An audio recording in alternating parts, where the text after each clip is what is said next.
Charleston slave auctions of 1008, 147 processed over 3,000 transactions that year, each meticulously recorded in leather-bound ledgers still housed in the South Carolina Historical Society archives. But one sale conducted on April 14th by auctioneer Samuel Pritchard contains an irregularity that 3 separate researchers have noted over the decades. The physical description doesn't match the gender designation. The buyer's signature shows signs of having been traced over, and the bill of sale was amended twice in different ink colors. What makes this transaction truly disturbing isn't just the paperwork. It's what happened 8 months later at Riverwood Plantation in Hanover County, Virginia, when a physician named Dr. Howard Kemp filed a private report with the county magistrate, then immediately left the state and never practiced medicine again. The report was sealed by court order and has never been made public until now. The full story of what happened at Riverwood has remained buried in private family letters, slave testimony recorded during a closed tribunal, and the cryptic diary entries of a woman who took her own life rather than face what her husband had planned for her. Before we continue with the story of Riverwood Plantation and the transaction that destroyed everyone it touched, I need you to do something. Subscribe to this channel and hit that notification bell, because stories like this one, drawn from historical records that have been deliberately obscured, need to be told. And I want to know where you're listening from. Drop a comment telling me what state or city you're in. Are you watching from Virginia, where this happened? From South Carolina, where it began? Let me know. Now, let's go back to where it all started. The spring of 1847 found Hanover County, Virginia, in a state of cautious prosperity. Located just north of Richmond, the county had weathered the economic fluctuations of the 1840s better than most. Its rich soil producing tobacco that commanded premium prices in both domestic and European markets. The James River wound through the landscape, providing transportation for hogsheads of cured leaf that would make their way to Richmond's warehouses and then to the world beyond. Riverwood Plantation occupied nearly 800 acres of this prime land, its borders marked by aging oak trees that had witnessed a century of cultivation. The main house, built in 1798 by the Vanderhorst family, stood 3 stories tall with white columns that had weathered to a grayish cream. 12 windows faced south to catch the winter sun, and a wide porch wrapped around 2 sides of the structure, offering views of the tobacco fields that generated the family's wealth. By 1847, Riverwood belonged to Isaiah Vanderhorst, age 43, who had inherited the estate from his father in 1839. Isaiah cut an imposing figure in Hanover County society, standing over 6 feet tall with the broad shoulders of a man who had worked alongside his field hands in his youth, before prosperity and social expectations made such labor unseemly for a man of his station. His dark hair had begun to gray at the temples, and he maintained the mutton chop sideburns fashionable among Virginia gentlemen of the era. But those who knew him well noticed something had changed in recent years. His eyes, once bright with ambition, had taken on a haunted quality since his first wife's death in 1844. Sarah Vanderhorst had died of puerperal fever 5 days after delivering their 3rd stillborn child. Isaiah never spoke of her, but household slaves whispered that he kept her bedroom exactly as she'd left it, her hairbrush still on the vanity, her last needlework still stretched in its frame. The loss had done something to him. He'd always been a stern master, but never cruel by the standards of the time. After Sarah's death, something harder settled into his character, a brittleness that made even his most trusted slaves nervous. The plantation operated with a workforce of 43 enslaved people, ranging from field hands to the house staff that maintained the main residence. Among them was an elderly woman named Patience, who had served as Sarah's personal maid and now managed the household with quiet efficiency. She'd been born at Riverwood and had known Isaiah since he was a boy. If anyone understood the change in him, it was Patience, though she kept her observations to herself. Isaiah's younger brother, Thomas, lived in Richmond and managed the business aspects of Riverwood's tobacco sales. At 38, Thomas was everything Isaiah was not, gregarious, charming, comfortable in the drawing rooms of Richmond society. Where Isaiah had married for love, Thomas had remained a bachelor, much to his mother's distress. The brothers maintained a cordial but distant relationship, meeting quarterly to discuss plantation finances and little else. By early 1847, family pressure and practical necessity had convinced Isaiah to remarry. At 43, with no heirs, he needed sons to secure Riverwood's future. His mother, Constance Vanderhorst, had taken matters into her own hands, corresponding with old friends across Virginia to identify suitable candidates. The woman she settled on was Catherine Shelby, daughter of a once prominent family from Albemarle County, whose fortunes had declined precipitously after her father's death in 1843. Catherine was 26, considered dangerously close to spinsterhood by Virginia standards. She was not beautiful in the conventional sense, her features too strong, her frame too thin, her manner too reserved, but she was educated, having attended a female academy in Charlottesville, and she carried herself with the dignity expected of her class despite her family's reduced circumstances. Most importantly, she was healthy and of childbearing age, and her family was desperate enough to accept Isaiah's proposal without excessive negotiation over settlements. They married on March 16, 1847, in a small ceremony at St. Paul's Episcopal Church in Hanover County. Catherine arrived at Riverwood with 2 trunks of belongings, and a lady's maid her mother had insisted she bring a free woman of color named Dinah, who had been with the Shelby family for a decade. Isaiah had been clear that Dinah would be paid a small wage and given a room in the house, but that Catherine should not expect to maintain all the pretensions of her former life. Money was to be spent on the plantation's operations, not on excess servants. The early weeks of their marriage passed in stilted formality. Isaiah was not unkind, but neither was he warm. Catherine understood her role to manage the household, to produce heirs, to maintain appearances in county society. She accepted this arrangement with the same quiet resignation that had characterized her agreement to the marriage itself.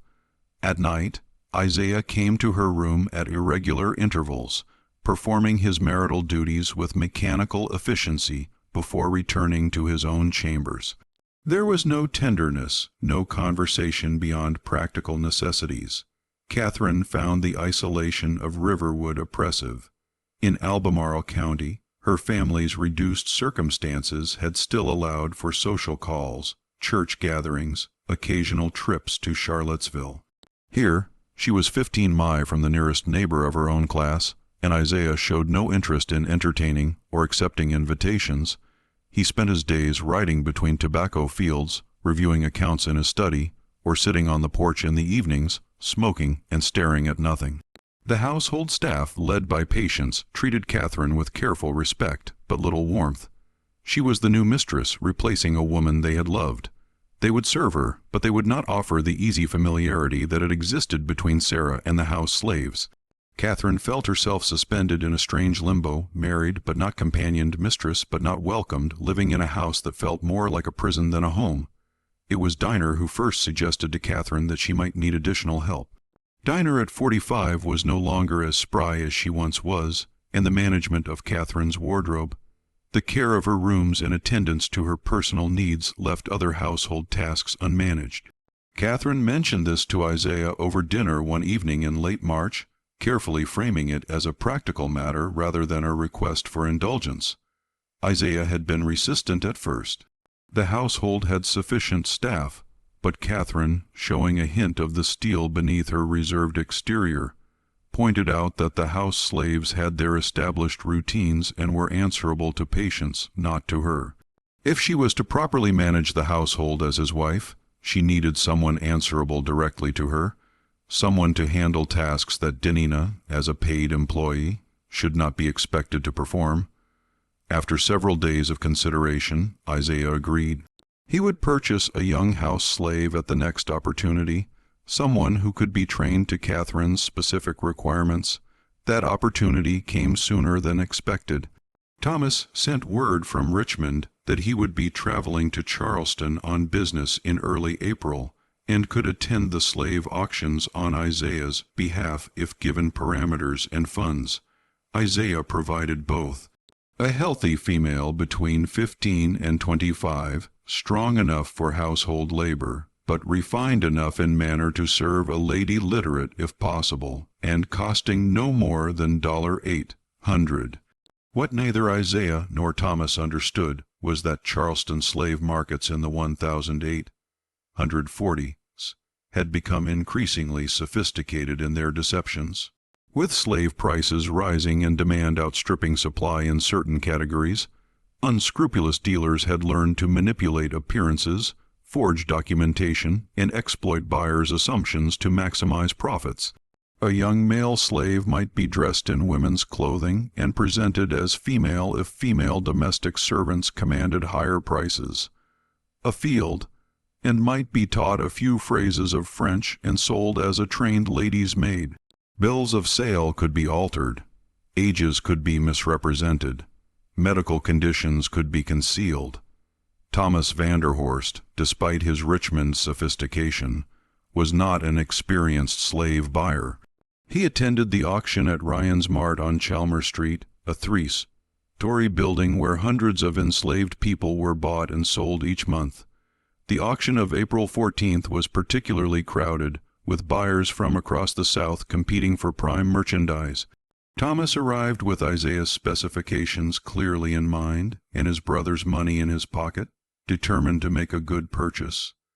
The auction hall smelled of unwashed bodies, tobacco smoke, and the particular anxiety that permeates places where human beings are sold like livestock.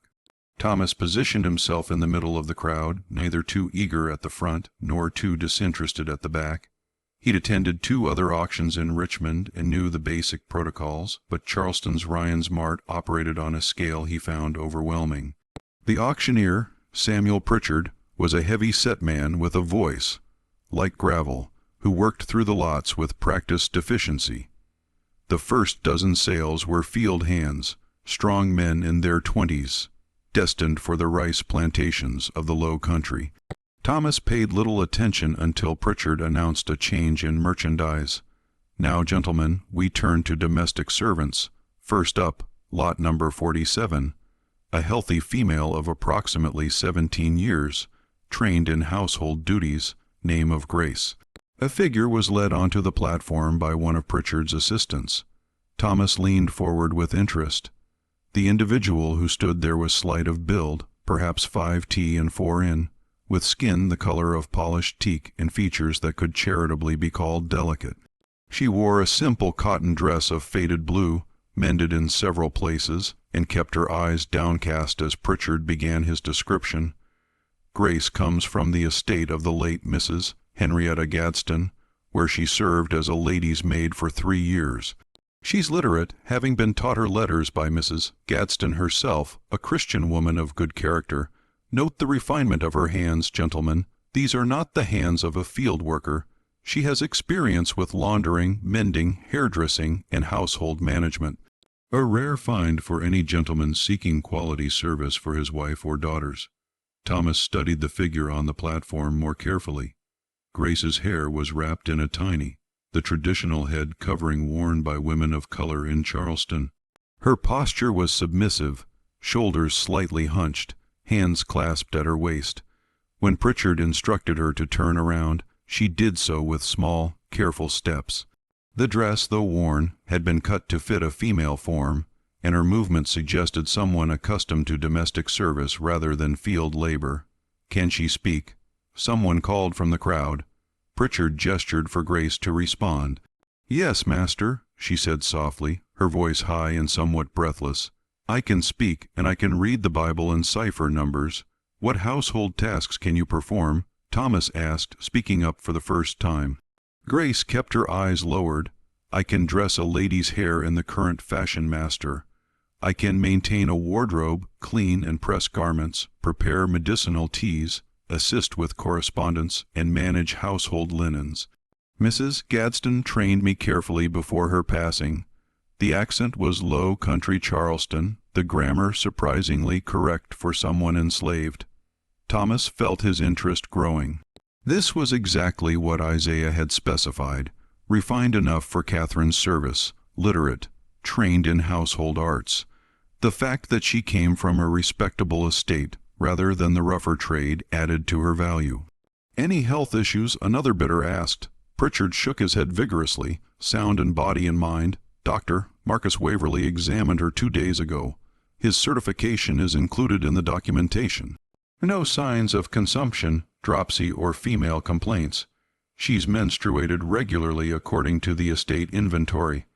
That last detail made Thomas slightly uncomfortable, but he understood it was relevant information for breeding potential, should a buyer wish to consider that aspect. He had no such intentions on Isaiah's behalf. This was strictly a domestic purchase, but the confirmation of good health was important. The bidding opened at $400. Thomas waited, watching as 2 other buyers pushed the price upward. At $650, one dropped out. At $725, the other hesitated. Thomas jumped in decisively. $750, a pause. The other bidder looked at Grace again, seemed to reconsider, then shook his head and stepped back. Pritchard's gavel came down. "Sold to the gentleman in the gray coat for $750. See the clerk for documentation." Thomas made his way to the wooden table where a clerk processed the sales. As he waited, he watched Grace being led down from the platform. She moved carefully, keeping her eyes down, her gait somewhat awkward in a way he attributed to the nervousness of being sold. It didn't occur to him that she might be deliberately walking differently than came naturally. The paperwork took 20 minutes. The clerk filled out a bill of sale describing Grace as a Negro female of approximately 17 years, sound in body, literate, trained in domestic service. Thomas paid with a combination of cash and a draft on his Richmond bank, receiving a receipt and the transfer documents. Included in the papers was a brief letter from the Gadsden estate executive confirming Grace's provenance and training.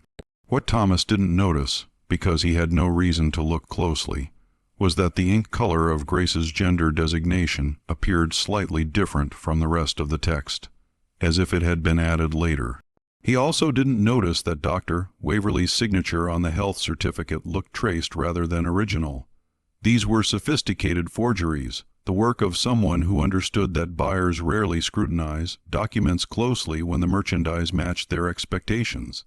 Thomas arranged for Grace to be held at the auction house until the next morning, when they would begin the journey to Virginia. He spent the evening at a hotel near the waterfront composing a letter to Isaiah informing him of the successful purchase and detailing Grace's apparent qualifications. "She seems a sensible creature," he wrote, "well-spoken and trained in precisely the arts Catherine will require. The price was somewhat higher than you specified, but I judged her quality worth the additional $50. The next morning, Thomas collected Grace from Ryan's Mart. She had been given a bundle containing her few possessions, an extra dress, undergarments, a comb, and a small Bible. She followed Thomas to the coach station without speaking, keeping several paces behind him as expected. They would travel by coach to Wilmington, then by packet boat up the coast to Richmond, and finally by hired carriage to Hanover County, a journey of approximately 5 days. During the journey, Thomas observed Grace carefully, as any prudent buyer would. She was quiet, speaking only when addressed, and showed appropriate difference.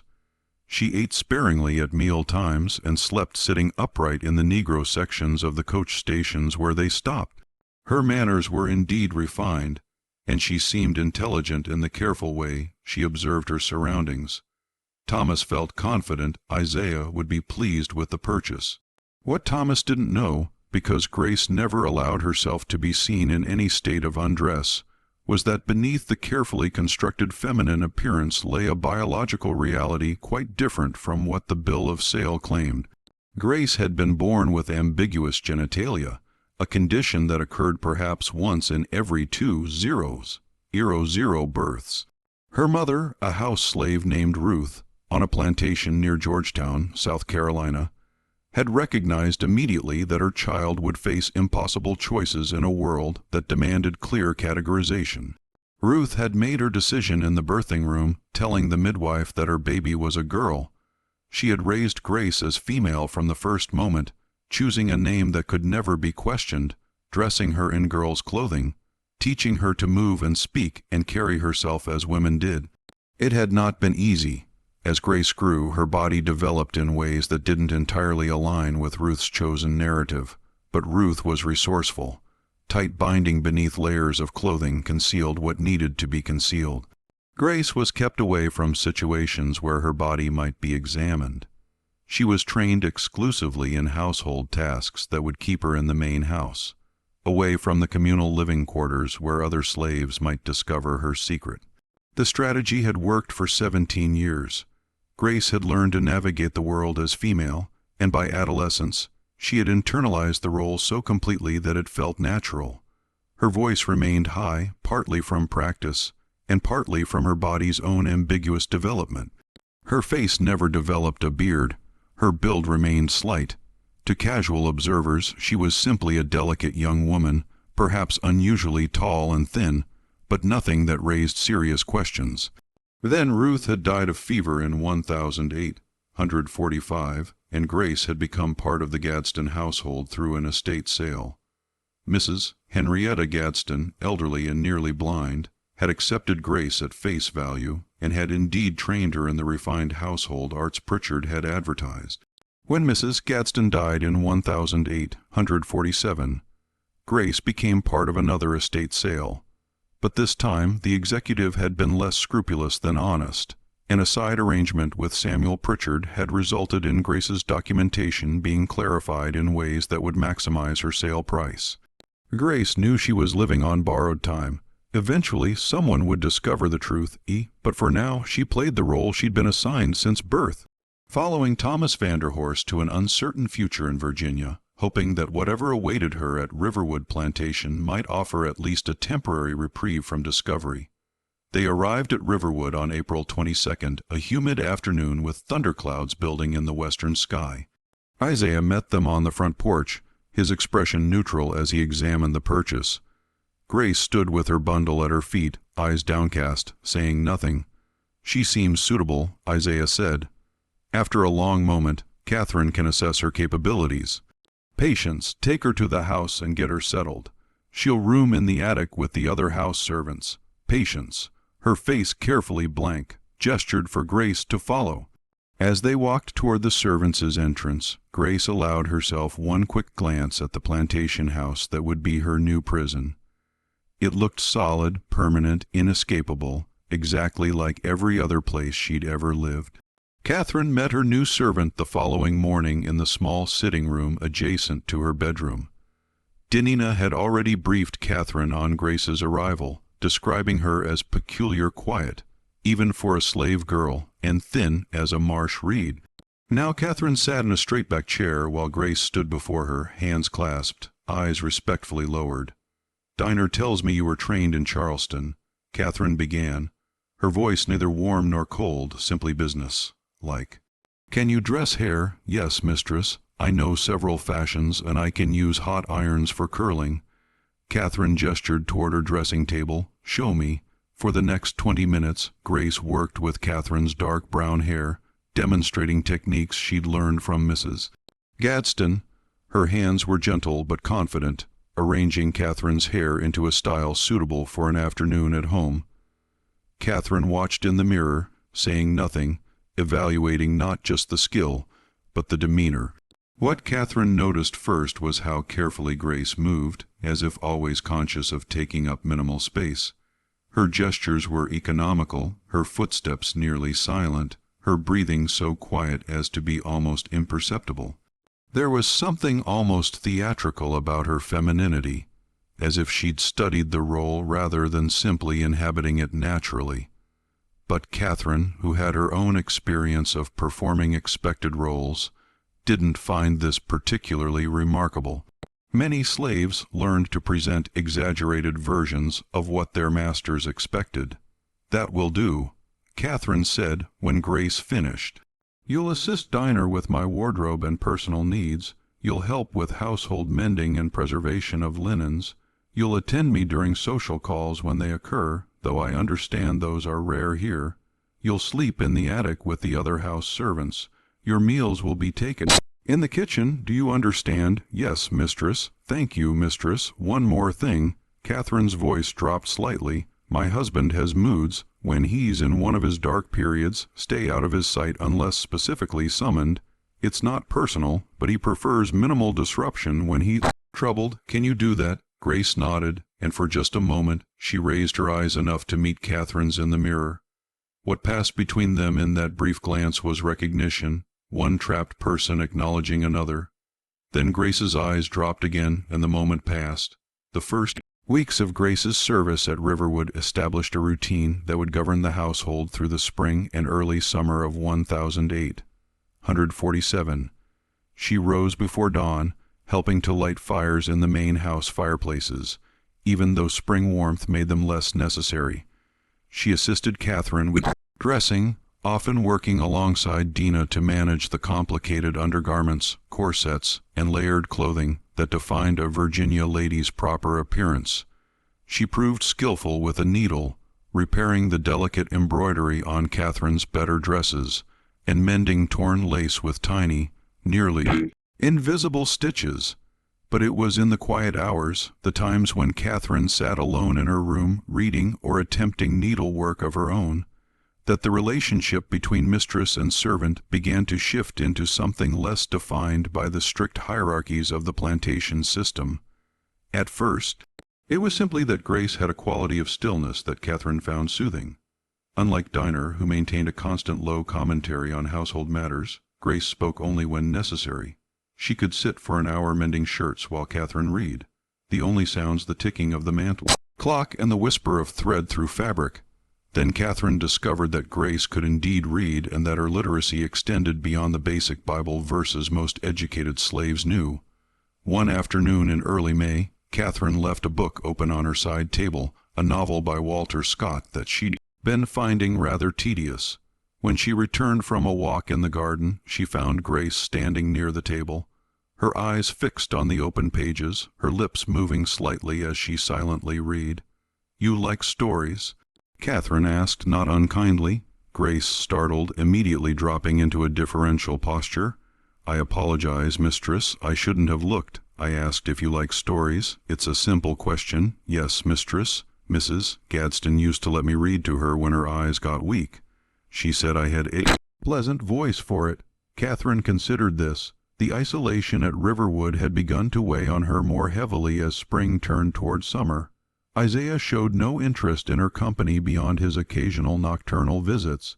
Dina was kind but practical, not given to the sort of conversation Catherine craved. The idea of having someone read aloud, filling the silent hours with words and narratives, held considerable appeal. "Every afternoon at 3:00, when I take my rest, you'll read to me," Catherine announced. "We'll start with this Scott novel, though I warn you it's rather dull. Afterwards, we'll find something better in Isaiah's library." This became their ritual.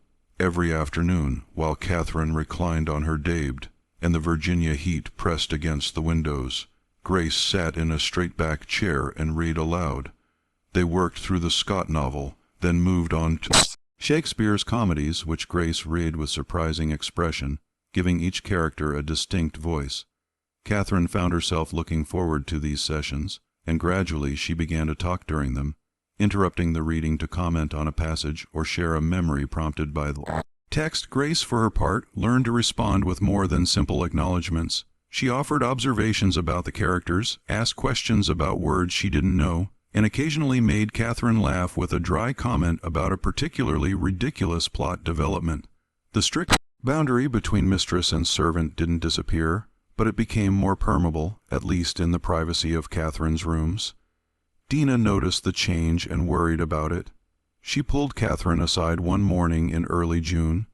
"Mistress Catherine, I don't mean to speak out of turn, but you're getting mighty familiar with that Grace girl. It ain't proper and it ain't wise. These Virginia people, they have particular notions about how things should be done." Catherine stiffened. "I'm the mistress of this house diner. I'll manage my servants as I see fit."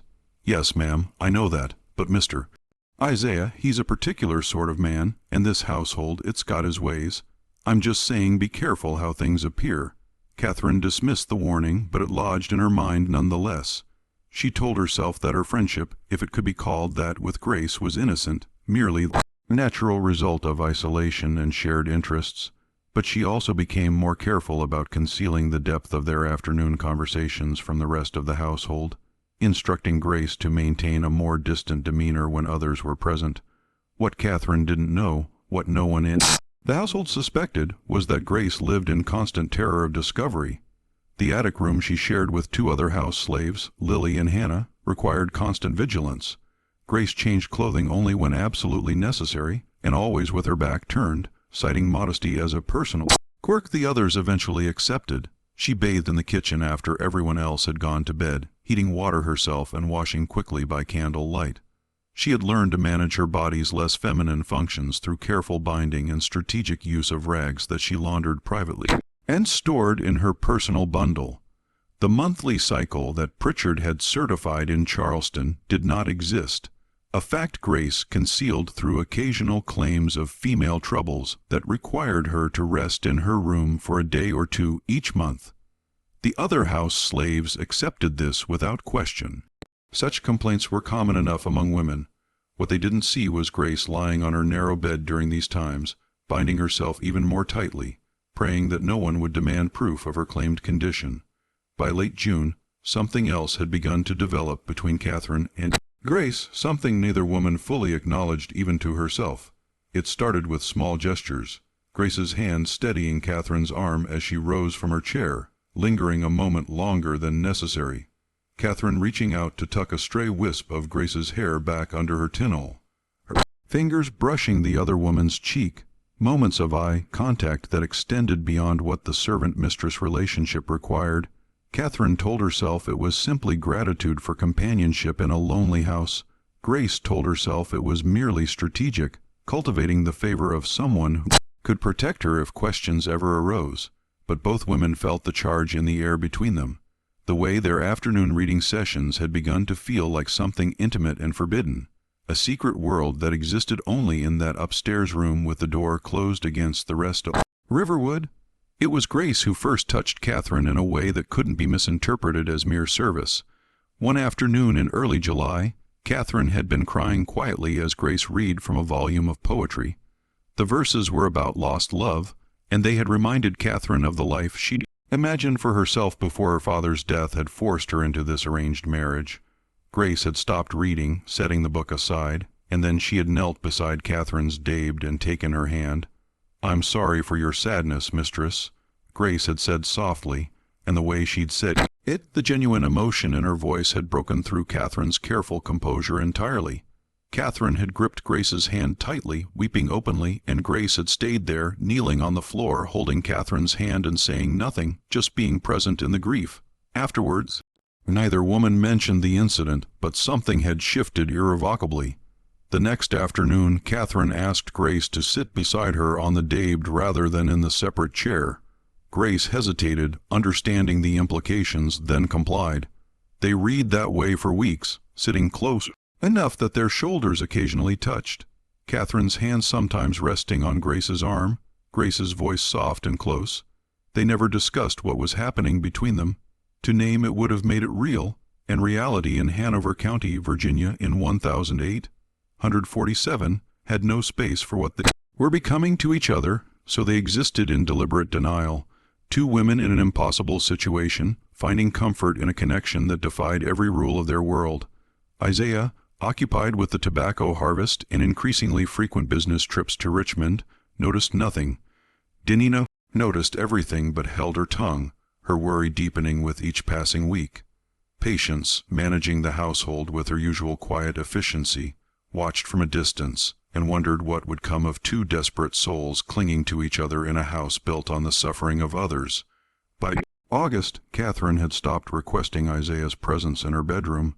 She claimed headaches, feminine indisposition, exhaustion from the heat. Isaiah, who had never seemed particularly interested in her company beyond his duty to produce an heir, accepted these excuses readily. His nocturnal visits ceased, and Catherine felt nothing but relief. In September, everything changed. The first indication that something was wrong came on a Tuesday morning in mid-September when Catherine fainted during breakfast. Isaiah had been reading the Richmond newspaper and barely noticed when she stood abruptly, her face pale, one hand pressed to her stomach. She managed 3 steps toward the door before her legs gave out. Diners serving at the sideboard caught her before she hit the floor. "Get her upstairs," Isaiah ordered, setting down his paper with irritation, "and send for Dr. Kemp." Dr. Howard Kemp was a young physician, only 31, who had established his practice in Hanover County 2 years earlier after completing his medical training in Philadelphia. He arrived at Riverwood within 2 hours, his medical bag in hand, his manner professionally composed despite the nervous energy that always seemed to hover around him like a visible aura. Catherine had been settled in her bed with Denina and Grace attending her. She was conscious but still pale, complaining of nausea and dizziness. Dr. Kemp performed a basic examination while the 2 servants waited outside the room, then called Isaiah in for a private consultation. "I believe congratulations are in order, Mr. Vanderhorst," Dr. Kemp said, unable to entirely suppress a smile. "Your wife shows every sign of being with child. The nausea, the fainting, the exhaustion she's mentioned, these are all consistent with early pregnancy. I'd estimate she's approximately 6 to 8 weeks along." Isaiah stood very still for a long moment. "You're certain as one can be at this early stage. Of course, we'll know more definitively in the coming weeks, but I see no reason to doubt it. Mrs. Vanderhorst is young and appears healthy. With proper care and rest, there's every reason to expect a successful outcome." After Dr. Kemp left, Isaiah stood on the front porch for over an hour, smoking his pipe and staring at the tobacco fields. His expression revealed nothing of what he was thinking. When he finally went back inside, he instructed patients to inform Catherine that he was pleased about the pregnancy and that she should rest as much as necessary. He did not go to see her himself. What Isaiah did do that evening in the privacy of his study was sit down with his personal diary and count backwards from mid-September. His last visit to Catherine's bedroom had been in mid-July, nearly 2 months ago. Before that, there had been a gap of several weeks due to his business travels. The arithmetic didn't seem quite right, but Isaiah was not a medical man, and he told himself that Dr. Kemp surely knew better than he did about such matters. Still, something nagged at him. A discomfort he couldn't quite name. He'd been married to Sarah for 9 years before her death, and she'd conceived 3 times. He remembered her pregnancies, the timing, the symptoms. This felt different somehow, though he couldn't articulate why. Catherine, for her part, lay in her bed in a state of shock that she concealed from everyone except Grace. When they were alone that evening, Catherine finally spoke the words that had been echoing in her mind since Dr. Kemp's diagnosis. "This isn't possible," she whispered. "Isaiah hasn't, we haven't." "Not since July, and only once then. It's been months before that." Grace sat on the edge of the bed, her face carefully composed. Dr. Kemp seemed certain. "Mistress, I know my own body, Grace. I know when that happens, and it hasn't happened enough for this." Catherine's hand moved to her stomach, her expression bewildered. "How can I be pregnant?" Grace said nothing, but her silence had a quality to it that made Catherine look at her sharply. For a moment, something passed between them, a flicker of understanding too dangerous to speak aloud. Then Grace looked away, and the moment dissolved. "Perhaps the doctor knows best," Grace said quietly. "Perhaps it's possible, even with less frequent relations." Catherine wanted to push further to demand that Grace help her make sense of this impossibility, but exhaustion overwhelmed her. She let herself sink back into the pillows. Closing her eyes, Grace remained sitting on the bed, one hand resting near Catherine's arm, not quite touching, but close enough to offer comfort. Over the next weeks, Catherine's pregnancy progressed with textbook normally. The morning sickness intensified, then gradually faded. Her body began to change in small but unmistakable ways. Dr. Kemp visited twice more, pronouncing himself satisfied with her condition and predicting a birth in late April or early May. Isaiah received this news with what appeared to be quiet satisfaction, though those who knew him well noticed he spent more time than usual in his study, poring over account books with unusual intensity. Thomas visited from Richmond in October and found his brother distant, preoccupied, responding to questions about the tobacco harvest with uncharacteristic brevity. "You should be celebrating," Thomas said over dinner one Evening, after everything a child at last, this is what you wanted. Isaiah nodded slowly, cutting his meat with methodical precision. Yes, of course, Catherine seems healthy enough. Dr. Kemp is competent. There's no reason to worry. I'm not worried, Isaiah replied, but his tone suggested otherwise. Thomas left the next day, troubled by his brother's mood, but attributing it to the natural anxiety of a man who had lost 3 children before they could draw a breath. He didn't know that Isaiah had begun asking careful questions of Patience, of Dina, of the other house servants, questions about Catherine's daily routines, about who attended her, about how she spent her time. The answers he received were unremarkable. Mrs. Vanderhorst rested frequently, as pregnant women should. She took light walks in the garden. She read in her room during the afternoon hours. Grace and Dinah attended her. She had no visitors and requested none. Her behavior was entirely appropriate for a woman in her condition. What no one told Isaiah, because no one thought it significant, was exactly how much time Catherine spent alone with Grace during those afternoon hours, or that the door to Catherine's sitting room remained closed for 2 or 3 hours each day, or that Grace had begun sleeping on a pallet in Catherine's dressing room rather than in the attic with the other house slaves, supposedly so she could attend Catherine quickly if morning sickness struck during the night. This arrangement had been Catherine's idea, proposed in late September and implemented over Dinah's quiet objections. Catherine had claimed it was practical, necessary given her condition.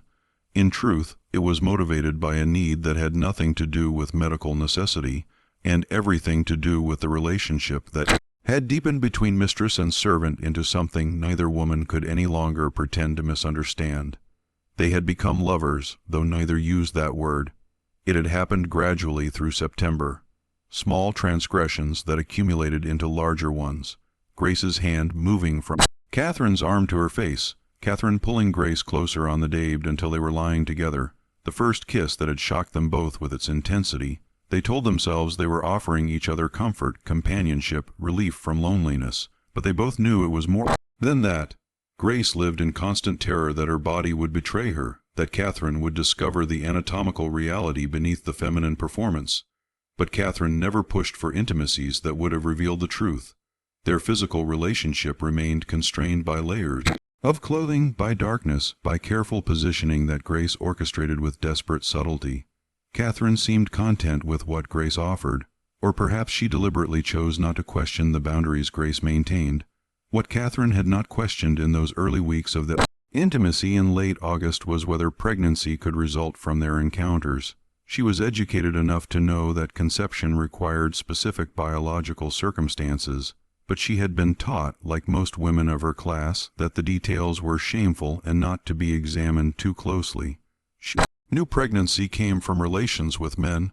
What had happened between her and Grace didn't fit that category in her understanding, so she hadn't considered the possibility. Now, carrying a child whose existence she couldn't rationally explain, Catherine found herself caught between denying reality and accepting an impossibility. She never asked Grace directly whether her servant might be something other than what she appeared. To ask would be to shatter the careful fiction they'd constructed, and Catherine needed that fiction more than she needed truth. Grace, meanwhile, lived in absolute terror. She had known, of course, that their intimacy could lead to this outcome. She had tried to be careful, but desire and desperation had made her reckless. Now Catherine was pregnant, and it was only a matter of time before someone started asking questions that would lead inevitably to Grace's exposure and destruction. She considered running. The Underground Railroad had routes through Virginia, and she'd heard whispered rumors of sympathetic people who helped escaped slaves reach the North. But running would require leaving Catherine, and Grace found she couldn't bear that thought. Moreover, running would draw immediate attention and investigation. As long as she remained at Riverwood playing her role, there was at least a chance that the pregnancy would be attributed to Isaiah, and no one would look deeper. So Grace stayed, attending Catherine through her pregnancy, sleeping on the pallet in the dressing room, continuing their afternoon reading sessions that had become cover for stolen moments of connection. And she waited for discovery with the fatalism of someone who had always known this day would come. October brought cooler weather and the first real chill to Isaiah's behavior. He had begun watching Catherine with an intensity that made her deeply uncomfortable. At meals, she would look up to find his eyes fixed on her, his expression unreadable. He asked questions about how she felt when the baby moved, what Dr. Kemp had said during his visits. The question seemed innocuous on the surface, but Catherine sensed something calculating beneath them. Dina felt it, too. She pulled Catherine aside one morning in late October. "Mistress, Mr. Isaiah has been asking me questions about you, about your daily routines, about who attend you, what kind of questions, specific things, what time you wake, what time you rest, who brings your meals, how long Grace stays with you during the afternoons." Dinah's face was tight with worry. "I don't like the feel of it, mistress. It's like he's looking for something." Catherine felt ice settle in her stomach. "What did you tell him?" "Only what's proper to say, that you rest as you should, that Grace attends you as is right for your condition. I didn't mention—" Dinah paused, choosing her words carefully. "I didn't mention anything that might cause trouble." "Thank you, Dinah. Mistress Catherine, I need to say something plain. I know you think I'm just a worrying old woman, but I've lived in Virginia my whole life, and I know how things work here. Whatever's happening between you and that Grace girl, it needs to stop. Mr. Isaiah is suspicious about something, and if he starts digging, people could get hurt. People could die." Catherine stiffened. "Nothing's happening that concerns my husband. That's not what I said, and you know it. I said people could die, and I meant it. This isn't Albemarle County where your family had some protection. This is Isaiah Vanderhorst's plantation, and he's the law here, if he decides someone has wronged him." Dinah didn't finish the sentence. That evening, Catherine lay in bed listening to Grace's quiet breathing from the pallet in the dressing room. She thought about Dinah's warning about Isaiah's questions about the child growing inside her that would be born with features that might or might not resemble the man who believed himself its father. She thought about what would happen when Isaiah's suspicions, whatever they were, crystallized into accusations. She should send Grace away. It was the sensible thing to do, the safe thing, but Catherine had never been particularly sensible, and she'd long ago stopped caring about safety in the conventional sense. So instead of sending Grace away, she called her back into the bedroom. "Sleep here tonight," Catherine said quietly. "I don't want to be alone." Grace hesitated, understanding the risk, then carefully climbed into the bed.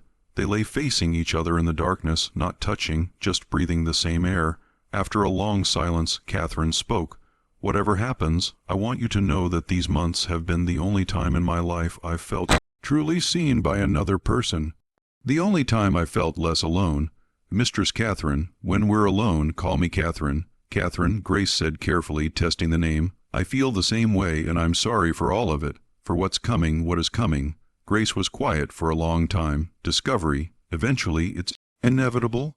Then we'll face it together." But even as Catherine said it, she knew it was a hollow promise. They wouldn't face anything together because the world they lived in would never allow that.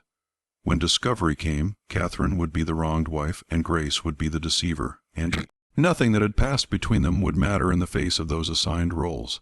November brought the first serious complication. Catherine was 4 months along now, her pregnancy beginning to show despite the concealing layers of clothing fashionable for the time. Dr. Kemp visited for his monthly examination and pronounced himself satisfied with her progress, but he also mentioned something that made Catherine's blood run cold. "The baby is quite active," he noted, his hands pressed to her abdomen. "That's a good sign. Strong movement suggests vigor. I'd say you're carrying a boy, Mrs. Vanderhorst. They tend to be more active in the womb." After he left, Isaiah came to Catherine's room, something he rarely did anymore. He sat in the chair by her window, his face troubled. "Dr. Kemp says 4 months, Isaiah said slowly. "That would mean conception in July." Catherine forced herself to meet his eyes. "Yes, that seems right. I was gone most of July. Business in Richmond, you remember. I was only here for 3 days in the middle of the month.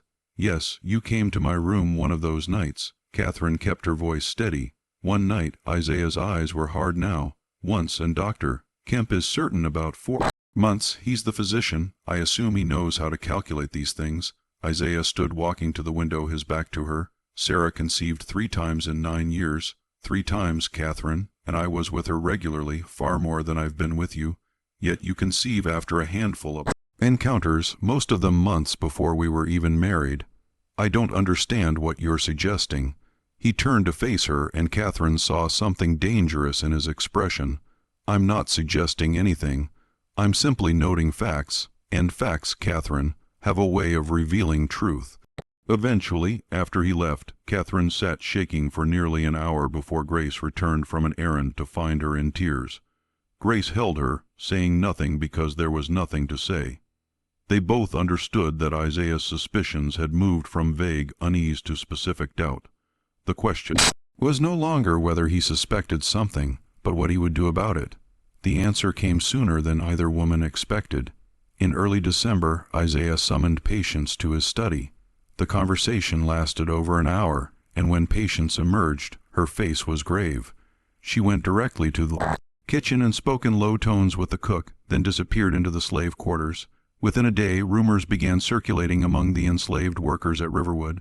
The master was asking questions, specific questions about Mrs. Vanderhorst and Grace, about their time together, about anything unusual anyone might have observed. The house slaves, loyal to Patience and protective of their own precarious positions, said nothing of substance, but the questions themselves were enough to create an atmosphere of tension that pervaded the entire plantation. Just when it seemed the situation couldn't become more fraught, something happened that pushed events toward an inevitable crisis. Isaiah received a letter from Thomas in Richmond, a letter that would later become Exhibit C in the sealed tribunal documents. Thomas had been making inquiries in Charleston, following up on some business matters. While there, he'd happened to meet Samuel Pritchard in a tavern. They'd shared a drink, discussed the slave trade, and Thomas had mentioned the purchase he'd made on Isaiah's behalf back in April. Pritchard had seemed uneasy at the mention of Grace, had changed the subject quickly, and Thomas, ever observant in social situations, had noticed the reaction. Curious, Thomas had done some quiet investigating. He'd spoken to the clerk, who had processed the sale. He'd examined his copy of the bill of sale more carefully, noticing for the first time the slight variation in ink color on certain portions of the document. He tried to find Dr. Marcus Waverly, whose signature appeared on the health certificate, only to discover that no physician by that name practiced in Charleston. Thomas's letter to Isaiah was carefully worded, but the implications were clear. Something about Grace's sale had been irregular. The documentation might have been falsified. The health certificate was definitely forged, and Pritchard, when pressed, had become defensive and eventually admitted that sometimes gender designations had to be clarified for market purposes, a phrase Thomas found disturbingly ambiguous. Isaiah read the letter 3 times, his face growing darker with each reading. Then he locked it in his desk drawer and sat in his study for the rest of the afternoon, drinking whiskey and thinking about his wife's impossible pregnancy, about Grace's too delicate features, about the closed door of Catherine's sitting room during those long afternoon hours. By evening he had made his decision. He would know the truth, whatever it took to discover it. And if the truth was what he increasingly suspected, then he would ensure that everyone involved paid an appropriate price for making a fool of Isaiah Vanderhorst. The next morning he sent a message to Dr. Kemp. The physician was needed at Riverwood immediately for an urgent medical matter. Not Catherine. The pregnancy was proceeding normally. This concerned one of the house slaves, Grace. A thorough examination was required. When Grace received the summons, she knew immediately what it meant. Discovery had come at last. Dr. Kemp arrived at Riverwood on a Thursday morning, December 11th, 1847. The sky was low and gray, threatening snow that wouldn't fall until evening. He was shown into Isaiah's study, where the master of Riverwood sat behind his desk, with Thomas's letter laid open before him. "Thank you for coming so quickly," Isaiah said, his voice carefully controlled. "I have a situation that requires your professional discretion." Dr. Kemp, sensing the tension in the room, sat in the offered chair and waited. "I need you to examine one of my slaves, Grace. She's been attending my wife during her pregnancy, and I've become concerned about certain irregularities." Isaiah chose his words carefully. "I need a complete medical examination, thorough and definitive. I need to know exactly what I'm dealing with. I don't understand. Has she shown signs of illness?" "I need you to confirm her sex," Isaiah said bluntly. "I have reason to believe the documentation from her sale may have been falsified." Dr. Kemp's expression shifted to one of discomfort. "Mr. Vanderhorst, that's a highly unusual request. If you suspect fraud in the sale, that's a legal matter, not a medical one. It becomes a medical matter when it concerns my wife's pregnancy. Isaiah's voice had hardened. 4 months along, conceived during a period when I was rarely present, attended daily by a slave whose provenance is now questionable. I'm sure you can see why I might want clarity on this matter. The implications hung heavy in the air between them. Dr. Kemp's face palled slightly as he worked through what Isaiah was suggesting. I see. And if the examination reveals what you suspect, then I'll know the full extent of the deception and I can proceed accordingly. Dr. Kemp was not a courageous man, but he was fundamentally decent, and the direction this conversation was heading troubled him deeply. Mr. Vanderhorst, even if your suspicions about the slave prove correct, that doesn't necessarily mean what you're implying. Your wife is a lady of good character. Whatever irregularity might exist in the slave's documentation, I'm sure there's an innocent explanation that doesn't involve. Doctor, Isaiah's voice cut through the protest. I'm not asking for your opinions about my wife's character. I'm asking for a medical examination of a slave I own. Will you do it or not? After a long pause, Dr. Kemp nodded slowly. He was a physician who depended on wealthy planters like Isaiah for his livelihood. Refusing such a request would have professional consequences he couldn't afford. I'll conduct the examination. Where is the slave now? Grace was summoned to a small room on the first floor that had once served as Sarah Vanderhost's sewing room.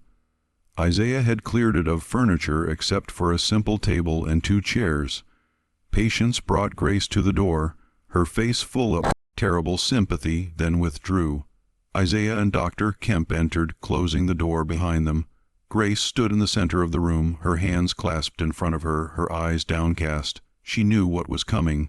She'd known since the moment she'd received the summons that her careful performance had finally reached its end. Part of her felt almost relieved. The strain of maintaining the deception had been exhausting, and now at least it would be over one way or another. Grace, Isaiah said, his voice cold and formal, Dr. Kemp is going to examine you. You will cooperate fully. You understand? Yes, master. Remove your clothing. Grace looked up then, meeting Isaiah's eyes for the first time. What he saw in her face wasn't fear exactly, but something more complex, resignation mixed with a strange kind of dignity. She began to undress slowly, carefully folding each garment she removed it, as if this small act of order could provide some control in a situation where she had none. Dr. Kemp turned away as Grace disrobed, focusing his attention on preparing his medical instruments with unnecessary meticulousness. He was deeply uncomfortable with what he'd been asked to do, but he'd committed to the examination and would follow through professionally. When Grace stood naked before them, the truth of her body was undeniable. The careful binding she'd maintained beneath her clothing was gone, revealing anatomy that contradicted every assumption that had been made about her since Thomas had purchased her in Charleston. She was intersex with physical characteristics that didn't align neatly with typical male or female presentation, but included distinctly masculine anatomy alongside other more ambiguous features. Isaiah stared for a long moment, his face unreadable, then turned abruptly and walked to the window. Make your examination thorough, doctor. I want documentation of every detail. Dr. Kemp approached Grace with visible reluctance. I'm sorry, he said quietly, too low for Isaiah to hear.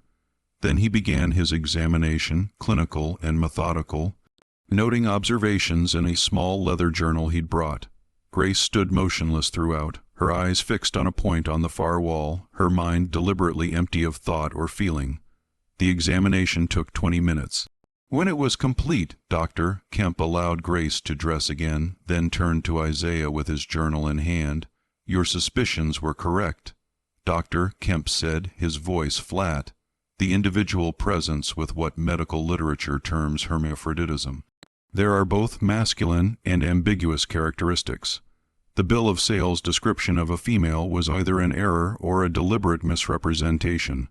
Isaiah's jaw tightened. Is pregnancy possible? If this person were to have relations with a woman, Dr. Kemp hesitated. The medical understanding of intersex conditions in 1,847 was limited, but he knew enough to answer truthfully. Based on what I have observed, yes, conception would be physiologically possible. Isaiah closed his eyes briefly, then opened them with new hardness. Thank you, doctor. I'll need you to provide written documentation of your findings, detailed and signed. Can you have it ready by tomorrow?" "Yes, but Mr. Vanderhorst, I must advise extreme caution in how you proceed. This is a delicate matter that I know exactly how to proceed," Isaiah interrupted. "You've confirmed what I needed to know. The rest is my concern." After Dr. Kemp left, Isaiah stood in the sewing room with Grace for a long moment. When he finally spoke, his voice shook with controlled rage. "How long?" Grace said nothing. "How long have you been deceiving my wife? How long have you been in her bed playing the role of a woman while fathering a child on her?" She didn't know.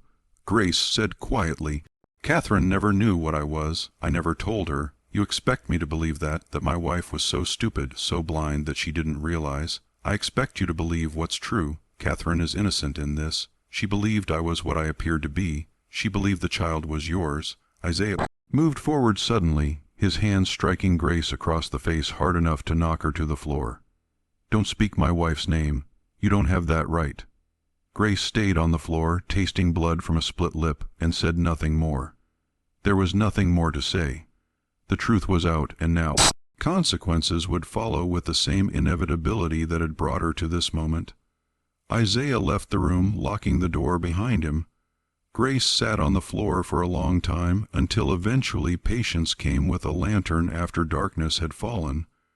The old woman didn't speak as she helped Grace to her feet and led her not to the main house but to a storage shed behind the slave quarters where farm equipment was kept inside. Someone had placed a bucket of water, a blanket, and a heel of bread. "Mr. Isaiah says you're to stay here until he decides what to do," Patience said, her voice breaking slightly. "I'm sorry, child. I'm so sorry." She locked the shed door from the outside, and Grace was left in darkness, knowing that her fate and Catherine's now rested entirely in the hands of a man who felt he'd been made a fool in his own house. Upstairs in the main house, Catherine knew nothing of the examination.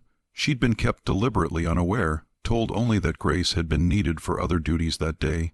It wasn't until Dinah came to help her dress for dinner that Catherine learned something was terribly wrong. "Where's Grace?" Catherine asked, noting her absence. Dinah's hands shook as she fastened Catherine's dress. "Mistress, something's happened. Mr. Isaiah, he had Dr. Kemp examine Grace today, and now she's been locked in the equipment shed." Catherine went completely still. "Examined her? Why, I don't know details, mistress, but the whole household is talking. Mr. Isaiah has been shut in his study all afternoon, and Thomas arrived from Richmond an hour ago. They're in there together now, and from what the servants can hear, it's not good." Catherine felt the floor tilt beneath her. She gripped the back of a chair for support, her mind racing through implications she didn't want to face. "I need to see my husband, mistress. I don't think that's wise right now. He's in a state from what I hear. Maybe wait until now. Dinah, I need to see him now." But when Catherine knocked on Isaiah's study door, it was Thomas who answered. His face was grave as he looked at her, and she saw pity in his eyes, which was somehow worse than anger would have been. "Catherine, you should rest. You're carrying a child. This stress isn't good for your condition. I need to speak with my husband. That's not possible right now. Isaiah is. He's working through some difficult information. It would be better if you gave him time." "What information? What happened to Grace?" Thomas glanced back into the study, then stepped into the hallway, pulling the door closed behind him. He lowered his voice. "Catherine, I don't know what's been happening in this house, but Isaiah has discovered something about the slave girl. It's complicated and serious. The best thing you can do is go to your room and let Isaiah handle this as he sees fit. Tell me what he discovered. I can't. That's not my place. But I will tell you this. If you're involved in any way with what's happened here, you need to think very carefully about what you're going to say when Isaiah asks you questions, because he will ask, and your answers need to be convincing." Catherine felt ice spread through her chest. She understood then that whatever Isaiah had learned, it was enough to shatter the careful fiction she and Grace had maintained. The pregnancy, Grace's identity, their relationship, all of it was about to be exposed in whatever form Isaiah chose to believe. She went back to her room, dismissed Dinah, and sat in darkness as evening fell into night. She thought about Grace locked in the equipment shed. She thought about the child moving in her womb, innocent of the circumstances of its conception. She thought about Isaiah's rage and what forms it might take. and she made a decision. If Isaiah was going to destroy Grace for what had happened, he would have to destroy Catherine, too. She would not allow the person she loved to face judgment alone while she hid behind the protection of her class and her marriage. Whatever came, they would face it together, or Catherine would ensure that Isaiah's revenge consumed her as well. The confrontation came the next morning. Isaiah summoned Catherine to his study at 8:00 before she'd had breakfast, while morning sickness still made her stomach churn. Thomas was there again, standing by the window, and Dr. Kemp sat in a chair by the fireplace. Looking profoundly uncomfortable, Isaiah stood behind his desk. Dr. Kemp's written report spread before him. When Catherine entered, he didn't ask her to sit. "I have some questions for you," Isaiah began, his voice dangerously quiet, "and I expect truthful answers. Do you understand?" Catherine raised her chin slightly. "I understand. How long have you been having relations with Grace?" The bluntness of the question was clearly intended to shock her into a revealing response. Catherine kept her face carefully neutral. "I don't know what you mean. Don't insult me with denials. Dr. Kemp has examined Grace. I know what she is, what he is, whatever term applies. I know that thing is not a woman, and I know that the child you're carrying is not mine." "How can you possibly know that?" Isaiah's control cracked slightly. "Because I was barely here when conception occurred, because I've sired 3 dead children in 9 years with Sarah, and suddenly you conceive after a handful of encounters, because that creature has been in your room alone with you for hours every day since arriving at this plantation." His voice had risen to a shout. Thomas stepped forward. "Isaiah, calm yourself. This isn't helping." But Isaiah ignored his brother, his eyes fixed on Catherine. "Tell me the truth, all of it, or I swear to God, Catherine, what I do to both of you will be talked about in Hanover County for the next 50 years. Catherine felt the baby move inside her, a small flutter that reminded her what was at stake. She could lie. She could claim innocence, say that Grace had deceived her as thoroughly as she deceived everyone else. Isaiah might believe it, or he might choose to believe it to avoid the scandal of having his wife publicly implicated in such a situation. That was the sensible path, the safe path. Instead, she told him the truth. "I love her," Catherine said quietly, "him, whatever term you prefer. I love Grace, and yes, we were intimate, though I didn't know until this moment that Grace was anything other than a woman. I thought the child was yours because I didn't understand how else it could be possible. But if you're saying